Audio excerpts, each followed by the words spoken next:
Welcome one, welcome all to Sara Gonzales Unfiltered.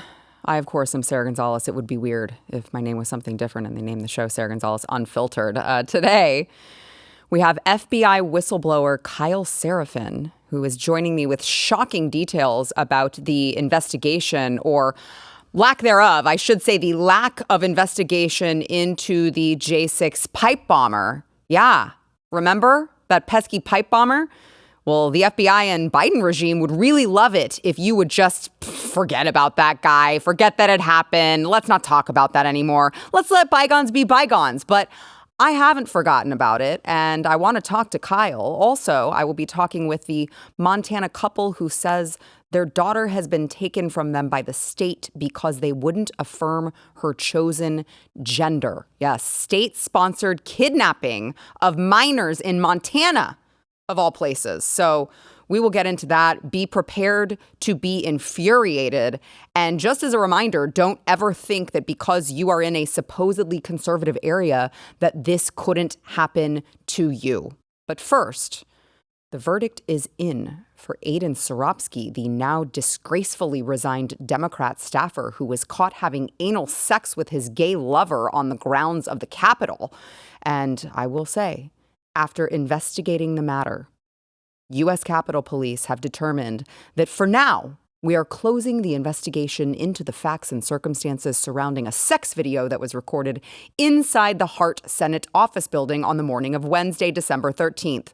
After consulting with federal and local prosecutors, as well as doing a comprehensive investigation and review of possible charges, it was determined that, despite a likely violation of congressional policy, there is currently no evidence that a crime was committed. All right. So evidence of a crime, does that actually matter now? Because it didn't matter if you're Donald Trump. Doesn't matter at all. 91 indictments, all of them are completely bogus. Doesn't matter if you're Donald Trump. Doesn't matter if you're a pro-life protester peacefully exercising your First Amendment right only to face 11 years in federal prison for the act of praying. Yes, praying, singing hymns, requesting that mothers, maybe just don't murder their own children in the womb. Evidence doesn't matter if you're one of the many J6ers who were thrown in prison for going on a guided tour of the Capitol by the very same Capitol Police themselves who couldn't seem to find any evidence. Now, the Democrats want you to believe that they take very seriously the dignity of the office, the dignity of the Capitol. That was why January 6th was, the worst attack on our democracy ever. Worse than 9/11. More terrible than Pearl Harbor. You cannot overstate, according to the Democrats, how devastating January 6th was.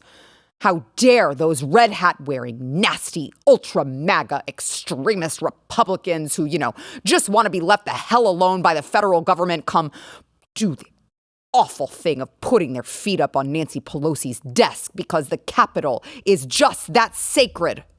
So sacred, in fact, that we need to teach these people a lesson. The guy who picked up a lectern inside of the Capitol took a picture, an iconic picture, I might add. I love this picture. Well, what he did was he walked 30 feet with it before setting it down and leaving completely non-violently, walked out non-violently, no confrontation with Capitol Police.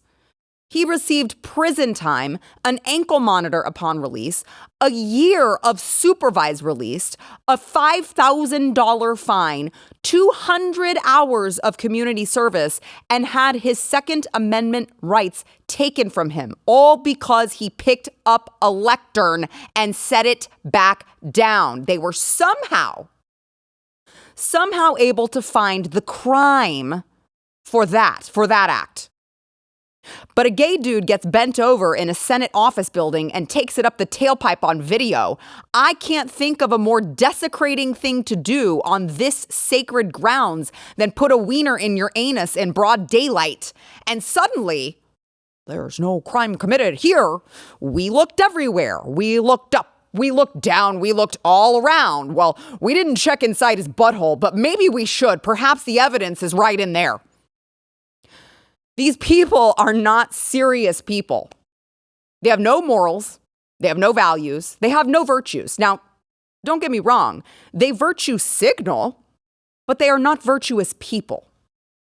They don't care about law and order or decency or sacred grounds. That's why they let their cities burn to the ground with no repercussions and a bunch of dropped charges in the summer of 2020. I'm sorry, the summer of love. It's why they're employing DAs across the country, Soros-backed DAs, to go light on actual criminals.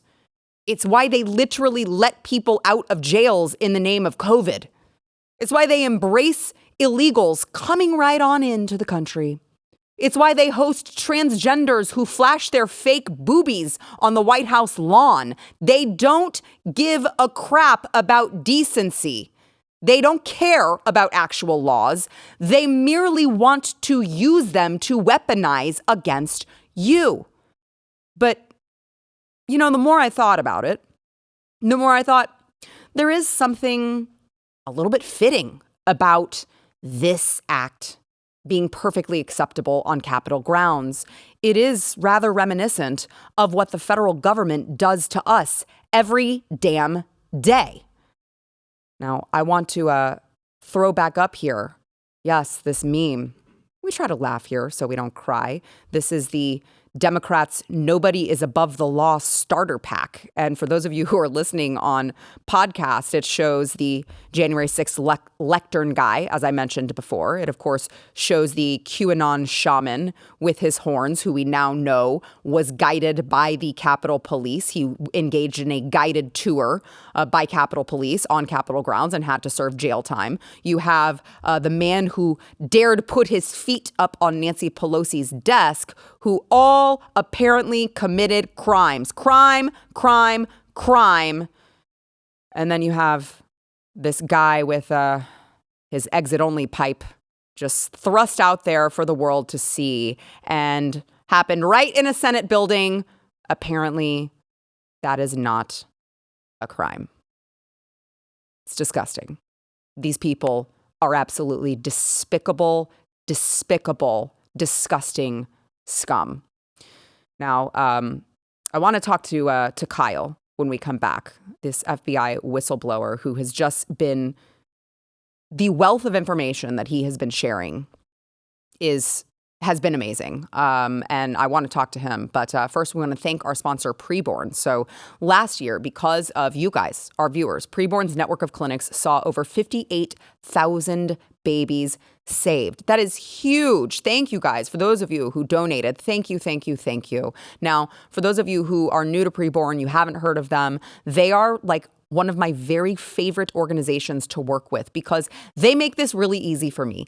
All I do is sit up here and tell you what their mission is, and that is to save babies from abortion. So what they do is they have their network of clinics that are oftentimes right next to Planned Parenthoods, these abortion clinics, and abortion facilities. One of my viewers pointed out to me, don't call it a clinic like they're helping people, they're killing people. You're right. It's an abortion facility, and I should not have used that term clinic. So they sit right next to these abortion facilities, and instead of a woman going into the abortion facility and being told that this is just a clump of cells, you can just get rid of it at any time, it's totally fine, these women are shown the truth at these preborn clinics. They are shown this is a baby inside of you. This is your baby. They hear the heartbeat on the ultrasound, and those of you who are parents, you understand what a life-changing moment that is, to hear your baby's heartbeat on the ultrasound, to see your baby inside of you. And when they get that ultrasound, it doubles the baby's chance at life. The ultrasounds are $28. So $28 a month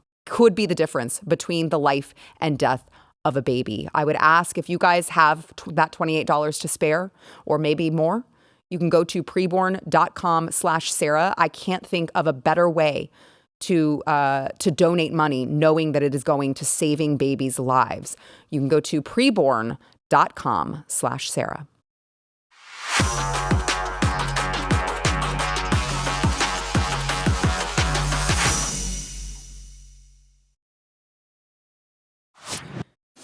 We've covered this story several times now as new information continues to come out. But today we find another new twist in the pipe bombs discovered on January 6, 2021, outside of the DNC and RNC headquarters. Now, I want to play, just as a reminder, the man caught on security cameras around the city with these pipe bombs. Watch.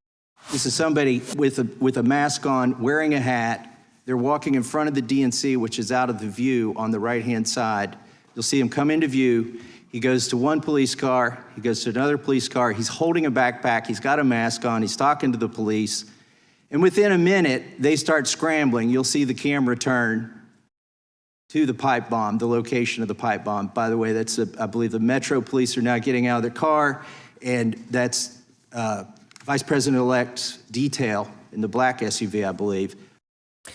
So the story is that this man was tracked by security footage heading into a metro station, at which point the FBI was able to identify the fare card that was used and track the man to Northern Virginia, where he got off and entered a car whose license plate matched the fare card. So same person, I assume. I'm going to ask Kyle here in a second.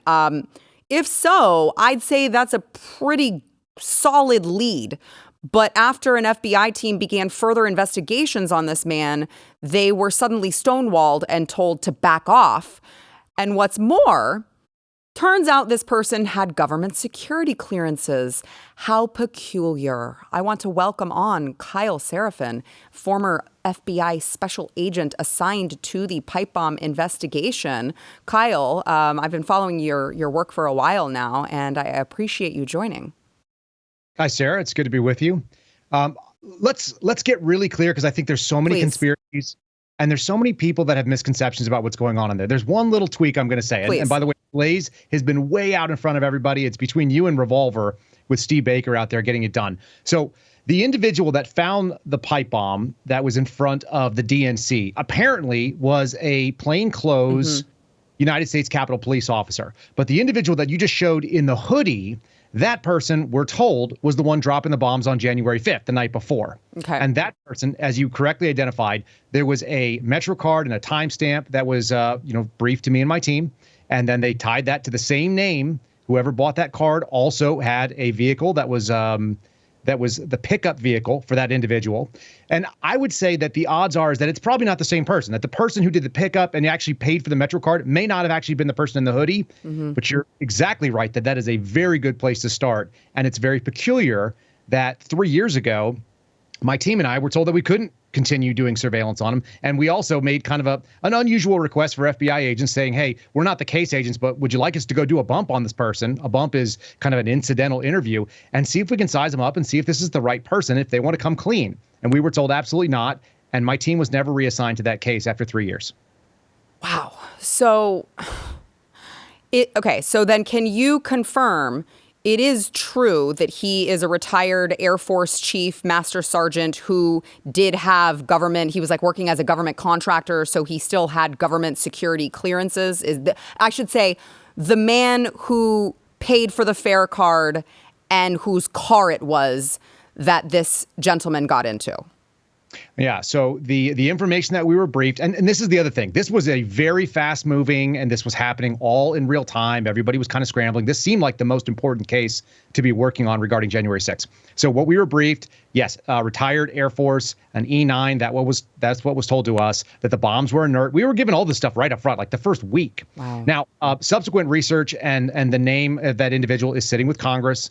And so whether that is a what we would call a dry hole, which is a dead end, or whether there's something fruitful there, I don't have the ability to investigate anymore. I'm not a federal agent. I actually got removed from the FBI over this and other things. So one of the fun things is that we briefed all this stuff. But after looking into it, the person did have a background with the Air Force, but wasn't a retired E9, but had spent a significant amount of time, did have the security clearance, was a government contractor. So most of that is true. And that's kind of how investigations work. Look, you get a lot of information up front. 80 or 90% of it will shake out. Some of it will prove to be false. And so that's what we got on that fateful day. And I've reached out to my friends who are still working in that sphere and working for that field office. And they haven't been put back on it, which, it makes me wonder, if Steve D'Antuono, who's the guy that many people will know because he was in charge of Detroit when they had the Whitmer investigation, and then he got moved over to Washington Field, and he was in charge of the January 6th investigation. He did an interview with Thomas Massie, and did he perjure himself? That's the real question that I keep asking. That's really where I'm coming to. Is the FBI being honest with the public when they said that they had operable devices? What do they mean by that? Because we were told they were inert. And then Steve Baker has confirmed to me that when they looked at them and they actually detonated these things, it was just a tiny little pop, and they were not what I would call viable. Everybody has a different definition of that word. Yeah, well, I mean, so let's talk about that viable bomb, if that is what it was. It does seem strange, doesn't it, that we're now hearing that Kamala Harris's detail was there at the DNC when the plainclothes Capitol police officer came over and seemingly tipped the police officers off that there was a bomb, and everyone seemed so casual. Kyle, help me understand why, if this was a credible threat with a bomb that everyone really at the moment thought this is a viable bomb, this could go off at any second, why then would everyone be treating it so casually? There's no good explanation. I mean, it defies all understanding and all experience in law enforcement. Nobody would treat a real bomb that way. Nobody would treat a bomb that they couldn't confirm was actually a training device or fake that way. It doesn't make any sense. And then the other problem I have is that the Secret Service is far too good. Their EOD teams do this for a living every single day with the highest stakes possible. So you're telling me that the most professional bomb sweep team in this country missed it, and it was just sitting in plain sight under a park bench so that a passerby who's just probably someone not involved in anything. He's just a law enforcement officer who looks over and goes, that looks strangely familiar. I've been getting radio traffic or text messages saying they just found another one of these devices. That seems like a real problem. So he brings it to their attention, and then they finish eating their sandwiches. And then here's the other thing. Yeah. Why did we not have, there's two pieces to this. Why did we not have a citywide search in Washington, D.C. looking for more bombs? Because who leaves 2 bombs randomly and that's the end of it? And then the second thing is, why have we not seen a task force, like Unabomber-style task force, for someone who's willing to leave an indiscriminate explosive device in our nation's capital, and then we just sort of believe that that's never going to happen again? Like, well, the day is over, so it's done. None of that makes any sense either. And that's why people have to keep writing this story. And I think that's why members of Congress are starting to look at it and go like, wait a minute, this actually doesn't make any sense. The FBI is obviously doing something that is illogical. Right. And it's not the way. And the FBI is not that incompetent either. I brought this up earlier to another journalist, but the FBI was able to find a partial VIN number off the truck that was transporting the bomb for the 1993 World Trade Center bombing. And they found that little partial VIN number under 4 stories of rubble from an actually demolished bomb. They were able to tie that back to the contracts. They were able to go back and get indictments and find out who drove it, et cetera, et cetera. So all of these things were done from a demolished weapon that actually went off and left just a tiny fragment of evidence. And you're telling me that these unexploded devices that went down to Quantico, where we have an excellent lab that the American taxpayers pay for, like that wasn't able to get something of value, and then the cell phone data is corrupted. So interestingly enough, the little story that you and I just discussed, that between the fair and the Metro and this individual and the hoodie and all that kind of stuff, that was brought up without any prompting by Steve D'Antuono while he was being questioned about something else by Congressman Thomas Massie. And anybody who's ever done criminal investigations, you go and you ask somebody. There's a great story I had like really early on in my career. I go and I knock on the door and I say, hey, man, I'm here to talk to you. Are you impersonating a federal agent online? And the guy goes, oh, thank God. I thought you were here about my internet search history. And you go, well, I wasn't, but now I am, right? I mean, people drop things on accident all the time in these kind of moments. And if you look at Steve D'Antuono, if you watch his mannerisms and you listen to him speak in public, he's terrible at it. I mean, he's just mediocre at presenting evidence. And I have no doubt that there's something twisted in his mind where he was told, hey, make sure you discredit this theory. But why, I don't know. And that's what that behavior looks like in that transcribed interview. Yeah, I mean, so I want to, before we go, I do want to ask you just where do we go with the FBI? Because I am all in favor of like burn the whole thing the hell down because all of them are corrupt. But I want to switch gears here and kind of get back to January 6th. I heard a lot about teams that were abandoning leads like what we're talking about here, leads that could have led you to who the pipe bomber was, in favor of pursuing like low priority leads on, well, let's make sure to find out who was even flying into DC on January 5th so we can maybe target them just in case they happen to attend a Trump rally. How much can you tell me about that? It's all about opportunity cost. There's a fixed number of agents. There's a certain amount of time in every single day, and there's only so much anybody can investigate. So if you assign people to run down the MAGA grandmas and do the turn in your MAGA neighbor game, then you're going to be doing knocking on doors and finding out where people were. And you're not going to be doing, let's find this pipe bomber who apparently, according to the FBI, dropped 2 viable devices that, like I said, we're briefed we're not. Either way, using an inert device to engage in sort of terrorism, that's sort of what the FBI does in all the setup jobs. Whenever they are doing an undercover and they are trying to bust up a domestic terror or an international terror threat, they're more than happy to provide fake devices. Those still get real convictions. So you still treat them as real because the terror to the public is real. Nobody knows that they're not until they prove otherwise. And like I said, we're getting both sides of the coin here. But the idea that they're spending all their time doing something running after misdemeanors. I was explicitly trained at the FBI's academy. The FBI doesn't mess around with misdemeanors. They don't even mess around with low-level felonies because they're a waste of time. We're talking about, in theory, the FBI, which used to mean something not too long ago. We thought they would actually go after real serious crimes and not people walking around with a flagpole. Yeah. So that does lead me to what do we do? Where do we go next? Because as you point out, the FBI was supposed to be this esteemed, department that prides themselves in, doing the things that you mentioned that you were trained to do. But it seems a whole lot like they've just turned into another weaponized department of the Biden regime who is dead set on finding, as much white guys as they can who they want to call domestic terrorists and who are targeting, grandmas waving their flags in the Capitol. They want to throw all these people in prison. They want to investigate pro-life protesters who are peacefully protesting and now are facing 11 years in federal prison. I mean, you are talking about really devious, I would argue evil things that the FBI is now in charge of. I don't know how the hell you fix it other than burn the whole freaking thing down. I agree with you in principle because that's the right answer, obviously. But unfortunately, I don't think there's any political will to do that. So we have to kind of what are the half measures that work? Number one, the FBI needs to lose what we call the domestic intelligence mission.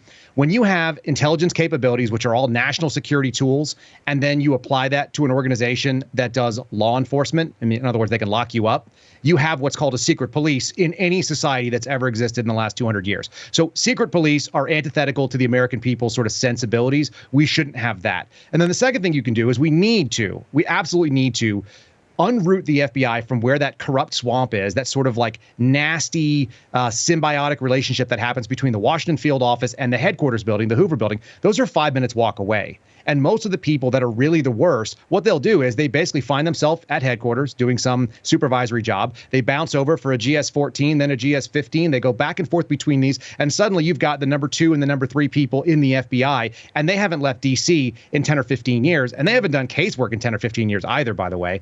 So you've got these folks that are literally doing that. And then the second thing is they're listening to all the support employees who live in D.C., who think like D.C., who are inside the Beltway. And they think government is the solution to everything. So we need to unroot it. And the cheapest and the fastest way to do that would be send them to Huntsville, Alabama. The American people have already spent $2.5 billion building a facility there. So they have another headquarters building. We can just move them down there. And then whenever those folks want to promote, they can promote out to the field, and they can move to Milwaukee or they can move to Seattle, and then they can come back to Alabama if they want to stay at headquarters. And that way you don't have that toxic sort of ping pong ball back and forth to the top ranks where they've never heard an outside opinion and they've never been around like regular Americans like you're just talking about. Most people don't think the way folks in D.C. do. And so it'd be nice to just unroot this problem. It's a half measure for sure, but I think it's at least a start. Yeah, I guess I would say maybe your suggestion is maybe a little more rational than mine. All right, I'll give you that, Kyle. Tell everyone. Well, I appreciate you. I realize, I would say maybe correct me if I'm wrong. You lost a lot for speaking out and telling the truth.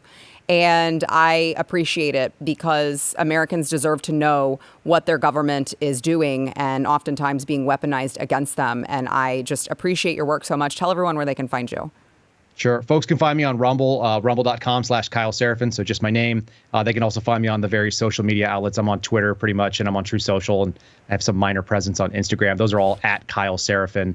And regarding giving up a lot, I mean, what a sad state of affairs in America where giving up your job for the right reason is not the standard. I actually kind of a little sad about that. I think my family gave up far more knowing that this was going to be tough. But you know, as a Christian who basically said, hey, this is a pro-life stance, and that's where we started, and we're only going to do the right thing. And if that means we don't have a job, then we don't have a job. God's always provided, and luckily we've landed on our feet, or I would say we're fortunate and blessed enough to do that. So I appreciate the support, but this should be the standard for Americans. It really ought to be. Look at it. Anybody who's working in federal employment, I can just say it right. Like I can say that across the board. If somebody asks you to do something that's illegal, immoral, or unethical, it's actually your duty to the American people and to the Constitution to just say no. And then just see where you land. And it turns out the American people have big hearts. Yes. Yeah. Well, Kyle, you are an honorable man, and I appreciate you. We need more Kyle Seraphins in the world. Will you come back soon? Of course. All Absolutely. right. Great. Thank you so much, Kyle. Thanks, Sarah. All right. We will be right back.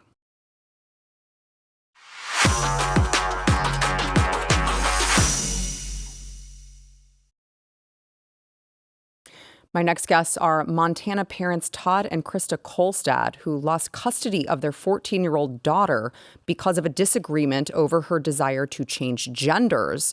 The state's Child and Family Services reportedly took custody of the teen after allegations of suicidal thoughts, and despite their objections, their teen daughter, who we are calling Jennifer for privacy reasons, was eventually moved to a residential care facility in Wyoming. Todd and Krista, I appreciate you joining me today. Now, I feel like this is a loaded question, but I've read your story. I've listened to your story. I don't really want to tell it for you. So tell me how this all began, because I know I heard you say that your daughter has suffered from some mental health issues that were completely unrelated to anything having to do with gender in the past. She's battled some mental health issues, but now all of a sudden we're talking about, your daughter possibly being suicidal, and now the state has your child. Like, bring me to where you're at. Sure. And if I'm rattling on too much, just tell me. So on Friday, August 18th, our daughter was very angry with us, and she made some remarks to a friend of hers that she was thinking of committing suicide. And this was done over text messages. So she said that, she was thinking about taking her life and made these threats to another child. And so at 1:48, the local police called us and said, your daughter's making these threats. And I stayed on the phone with the police officer, and I walked down the hallway and I spoke to Jennifer while the officer was on the phone. And again, this was at like 1:48. And I had a conversation with him, and I said, I felt that if she was in danger, that we would certainly transport her to the hospital and call for emergency services, but I didn't feel that that was the case right then.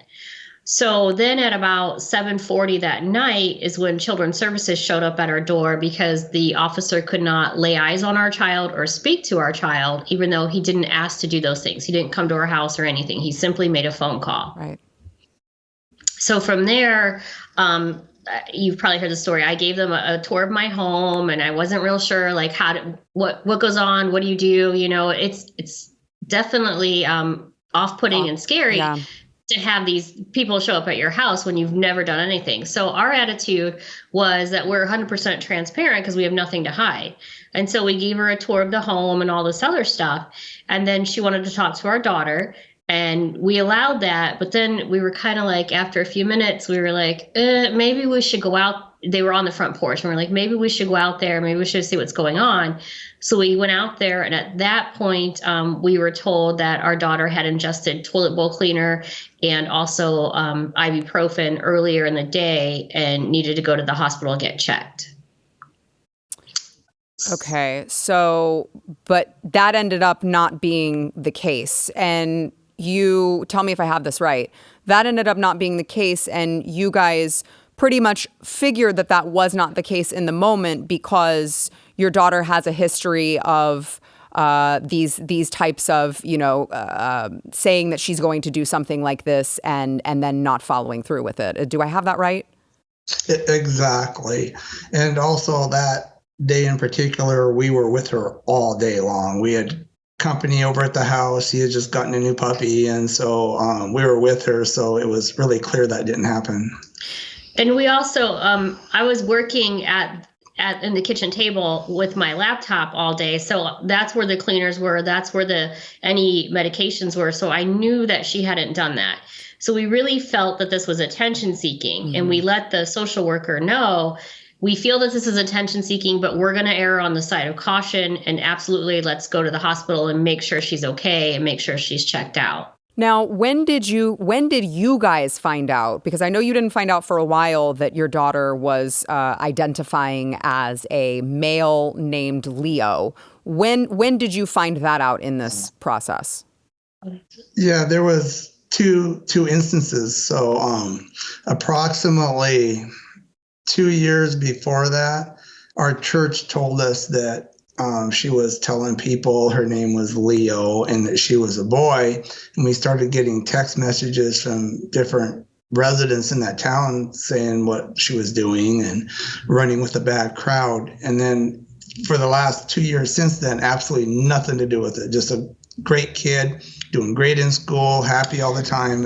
And I think it's also important to mention that when that incident happened with the church and her saying this, we had a whole conversation with her on, why would someone feel this way? What's going on? Is something bothering you? And then we actually put her in counseling because we understood as parents, it's not something she was going to listen to us about, right. And it would better be worked out with a counselor. So she was in counseling for those incidents. And we really didn't hear much about it again over the 2-year period at all. Okay. Yeah. So what kicked it off this time was the place that she worked called and asked for our son, and could he come into work? Wow. And so we had asked her about it, and again, we asked her about it. There was never any coming down hard on her. We discussed it with her. Why are they saying this? Right. And when that's what led to it. Okay, so you're just this is all being thrown at you all at once, and so they end up. They said, well, she said that she tried to kill herself. We're taking her to the hospital. And tell me about what happened. How were you guys treated by the medical staff when you guys got to the hospital? So as soon as we got to the emergency room, she had started saying that she wanted to be called Leo and he, him, and that she was transgender. And we were like, well, that's not something that we believe in. It's not something that we're willing to support. We prefer that you call her by her birth name. They were also doing, a lot was going on in the emergency room. So they were doing blood work and monitoring her heart, because obviously if someone had drank toilet bowl cleaner and taken that amount of pills, we would be in a bad situation. Yeah. So there was a lot going on in the emergency room. So they kind of just glossed over the issue. But then we were told she has to be admitted because we have to make sure she's okay. Plus, when someone expresses these ideas of wanting to kill themselves, it's good to put them on the 3-day, hold where they're watched for 3 days. And we were fine with that. We were like, okay. So we knew she was going to be admitted. And so we went home very late that night.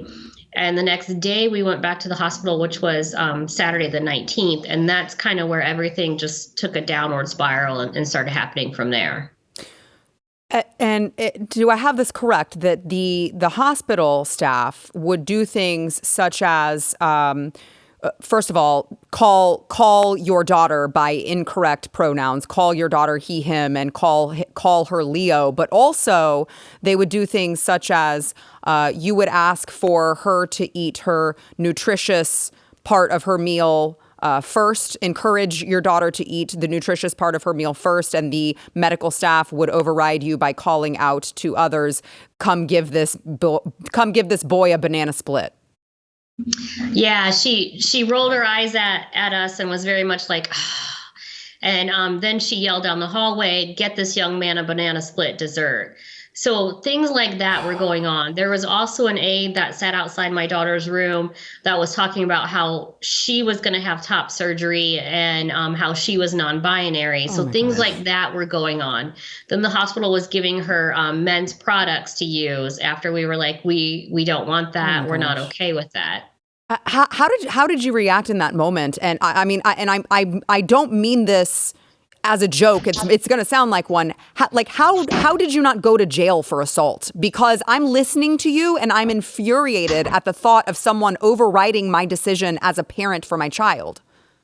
So when we were there, the entire time, both of us stayed completely respectable to them and stayed polite. However, my wife did mention to them, turned in a complaint about the last comment that we were just discussing, but they were being completely disrespectful back. They didn't try to hide it whatsoever. They were just flat out, not just rolling their eyes, but doing it in a way to make it clear what their stance was. So. And we felt like if we were going to react in anger, that they were going to use that against us. Yeah. They were then going to turn around and say, look at these parents, look at how they're acting. So we were very careful to make it known that we were unhappy, but do it in such a way that, I guess that we weren't yelling or anything like that. Right. Yes, you were very respectful, and I commend you for that, because I'm sure that it took a lot of willpower and strength. It was tough. Yeah, I can't even imagine. So walk me through what happened after that to lead to a court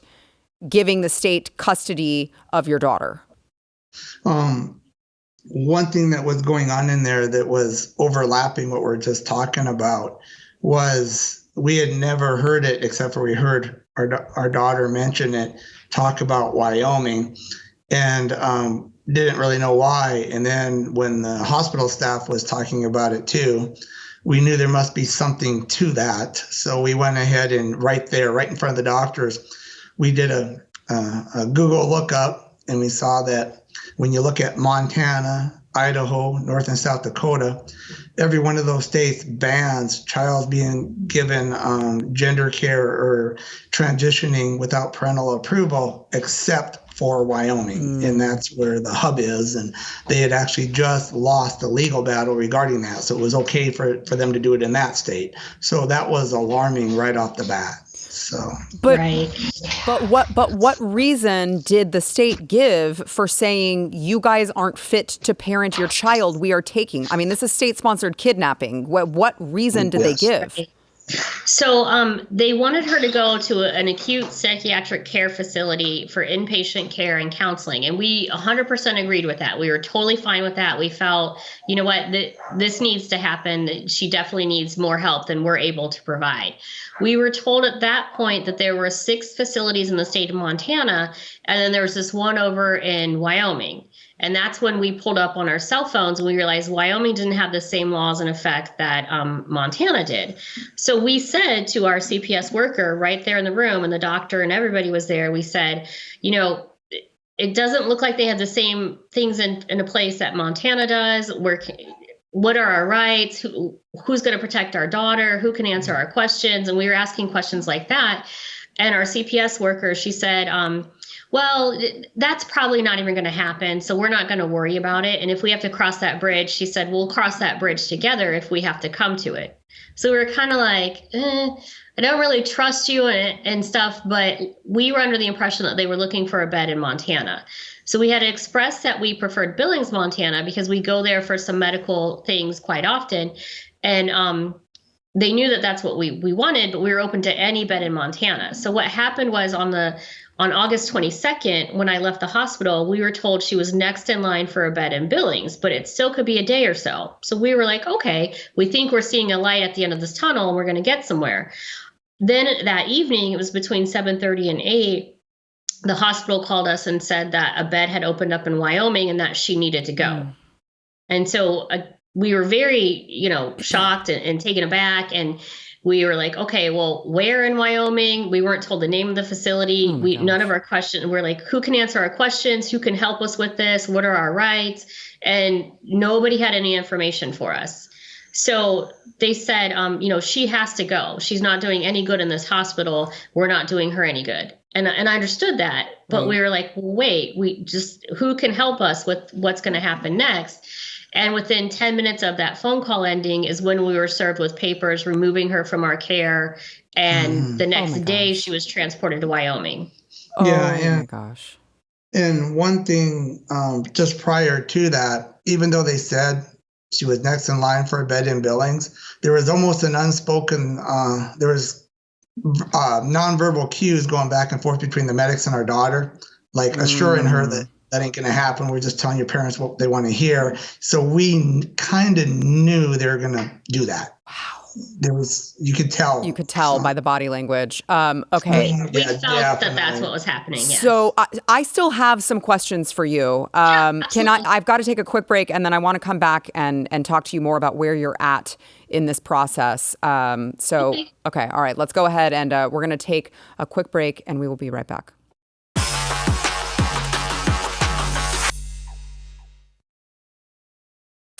All right, so I want to bring back in these. I feel just terrible for you guys, Todd and Krista Kolstad, who are dealing with Montana kidnapping their daughter because at the end of the day, they didn't agree to affirm her use of the wrong pronouns. And I want to find out where are you at now in the process, because you're talking about August is when this all started. And so where are you at in this process? Where is your daughter right now? Where are we at on February 1st, 2024? She was there for about a month, and then they brought her back to Montana and put her in a group home at the end. It was like September 25th, I believe. And so since then, every month we've had a court hearing just to get a status update on the case and the way that things are. And our public defenders have always just told us, just play nice and keep your head down, and then you'll get your daughter back in the next 6 to 9 months after she completes this residential program, and you can all move on with your lives. Well, that's not exactly true, because they socially transitioned her totally while in the group home. Oh my God. She's allowed to go by a different name. She's shaved her head.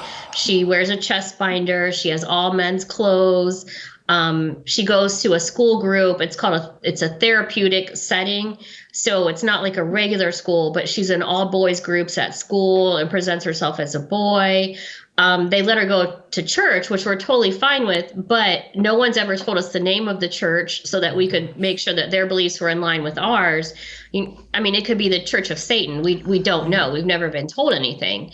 And so they've done all of these things in the meantime. So it came to a head on January 19th. We had a hearing. And at that point, CPS said that they wanted our daughter placed with the birth mom because we weren't therapeutically transitioning her, which was in her therapeutic best needs. And so they wanted her placed with her birth mom, and CPS wanted out of the case altogether. But the judge ruled that CPS had to stay involved for 6 months, because I don't know if there's just no experience with sending a child to Canada, but there's a lot involved. So it would kind of leave our daughter in the wind, because all this paperwork has to be done and exams need to be completed before you can't just go to Canada. And I want to jump in here for a second, and just so the audience, if they don't know, so tell me if I have this correct. Jennifer's birth mom, it has not been in the picture for all intents and purposes. Todd, you have raised her since birth. And I know, Krista, you came in the picture when she was about 6. Do I have that right? Mm-hmm. Okay. So putting her with her birth mom would be like putting her, she's now living with a stranger, basically. Because we have a son that has resided with the birth mom this whole time, and our daughter has resided with us. Okay. So always was around me.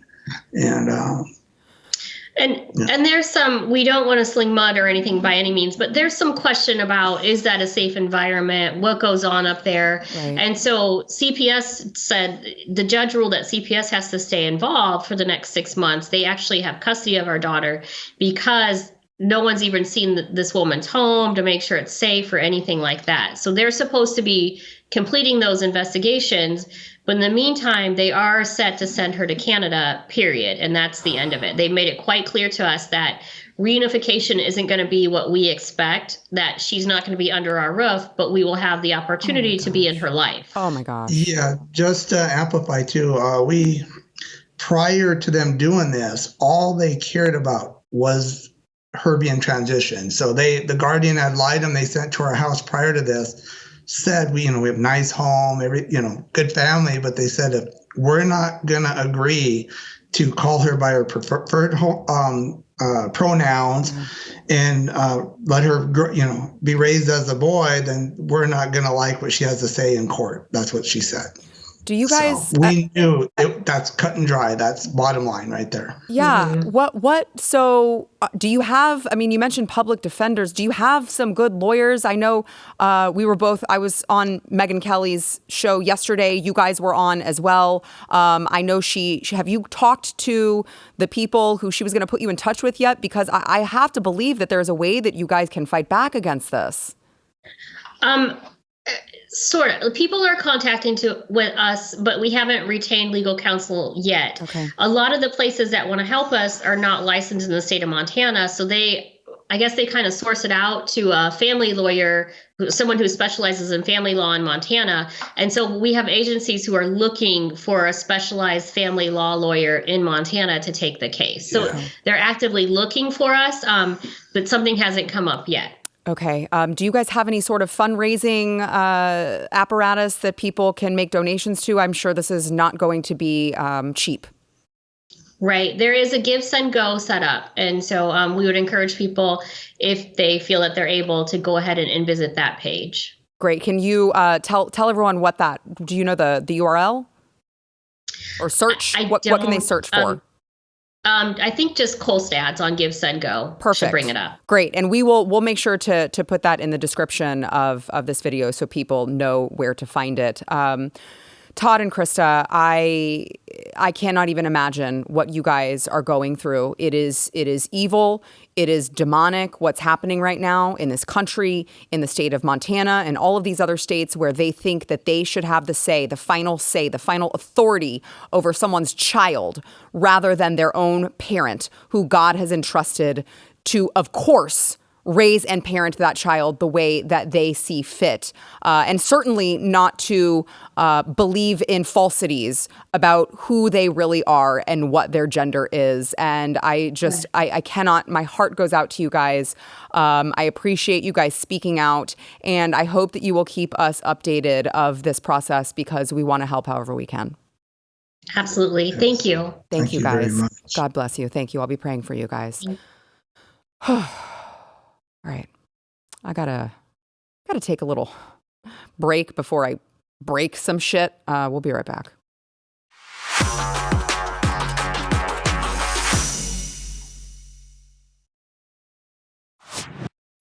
want to play the Attorney General of D.C. talking about, criminals, the rise of crime in D.C. and you know what? Just watch. During the discussion, residents did not hold back, voicing their frustrations. I blame the system. Many questioning why kids aren't being held accountable. We as a city and a community need to be much more focused on prevention and surrounding young people and their families with resources if we want to be safer in the long run. We cannot prosecute and arrest our way out of it. We cannot prosecute and arrest our way out of it. What? So we're just going to continue letting people commit crimes? These people are nuts. They don't understand any of this. And yet they're the ones running things.